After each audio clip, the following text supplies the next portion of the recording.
Have you ever tapped your phone to pay for something and just wondered how it all works so smoothly? I mean, we use these digital payment apps all the time, but behind them, there are these invisible but absolutely crucial rules that basically built the whole industry. So today, let's pull back the curtain and talk about the one rule that really unlocked the digital wallet as we know it. Okay, so first things first, let's get our main term down, electronic money, or e-money. Now, the official definition can sound a little dry, but honestly, the easiest way to think about it is just this. It's the digital version of the cash you'd have in your wallet. It's just stored on your phone or a card, all ready to go. And right away, that brings up a massive question. If this digital cash thing is going to work, you need rules. But how on earth do you create one fair set of rules that works across dozens of different countries? That was the exact puzzle the European Union was trying to solve back before 2009. So, before these modern rules came into play, the whole digital payment scene in Europe was, well, it was a bit of a mess. You had this totally fragmented market that was seriously lagging behind the technology. It was crying out for an upgrade. And this comparison really tells the whole story. Before 2009, Europe was this patchwork of different rules in every country. So if you were a small startup with a brilliant new payment app, you were facing these huge walls just to get started.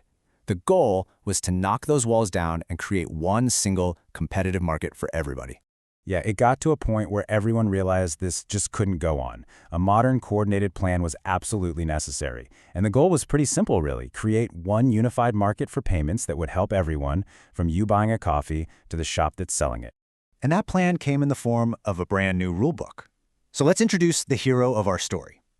Directive 2009/110/EC, which is a mouthful, so everyone just calls it the Electronic Money Directive, or the EMD.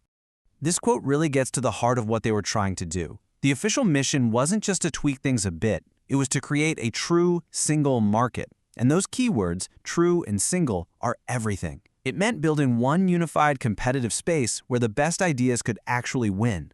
So the directive really boiled down to three key missions. Number one, foster innovation. Create a space where new, secure e-money ideas could actually grow. Two, provide market access, especially for new companies. And three, encourage real, healthy competition between everyone in the market. Okay, so the EU rolls out this new rulebook. It's got these big, ambitious goals. But what did that actually mean for the real world? How did this thing really end up changing the game? All right, this is probably the most important point.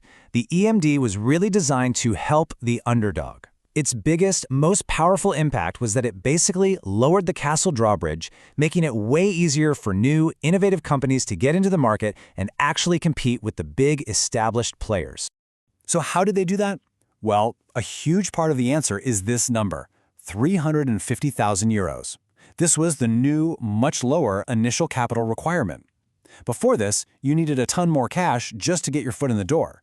By slashing this number, the directive just blew the doors open for startups.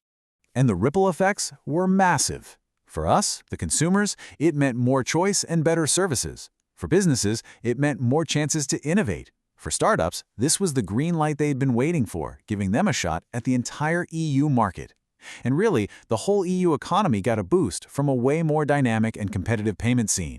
Now, it's important to see that the EMD didn't just appear out of nowhere. It was part of a bigger story. It built on the foundation of the first Payment Services Directive, or PSD, back in 2007. Then, the EMD came along to specifically open the market for innovators, and that was later followed by PSD2, which kept pushing for even more modernization and better security. So let's bring this all home. Let's connect all these rules and directives right back to the apps on your phone. Why does any of this stuff actually matter for your digital wallet? Here's the bottom line. That directive from way back in 2009, the one that lowered the barriers and sparked competition, it helped build the very foundation that our entire modern digital payment world is standing on today. The choice, the convenience, the cool features we kind of take for granted, you can draw a direct line from them right back to this rulebook. The EMD was a fantastic solution for the challenges of its time. It totally worked, it opened up the market and kicked off this huge wave of innovation. But technology, as we all know, never ever stands still. And that leaves us with a really big question to think about. What are the rules our digital economy is going to need to thrive in the years and decades to come?